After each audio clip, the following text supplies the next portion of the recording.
Supreme court of Pakistan ने पीर को इमरान खान की ज़ैर क़यादत हुकूमत को गुज़िश्ता 2 माह से मुश्तरका मफादात कौंसिल (CCI) का इजलास न करने में नाकामी पर सख्त तनकीद का निशाना बनाया है।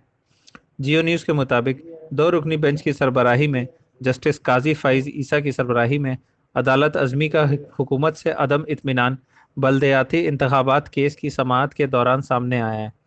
यह समझना कि मुल्क चलाने के लिए मरदमशुमारी एक बुनियादी ज़रूरत है। जस्टिस ईसा ने कहा, क्या मरदमशुमारी के नताइज जारी करना हुकूमत की तरजीह नहीं है?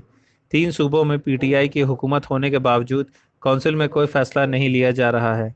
उन्होंने कहा, या तो हुकूमत मुल्क चलाने के काबिल नहीं है या वो फैसला करने से कासिर है। उन्होंने मजीद सवाल किया कि CCI की रिपोर्ट को खुफिया क्यों रखा गया। जियो न्यूज़ ने रिपोर्ट किया, क्या अच्छे कामों को राज में रखा गया? इससे सवालात उठते हैं। जज ने यह पूछने पर कि क्या मुल्क इस अंदाज से चलाया जाएगा, इस बात पर जोर दिया कि कौम को यह जानने की ज़रूरत है कि सूबा और मरकज़ क्या कर रहे हैं।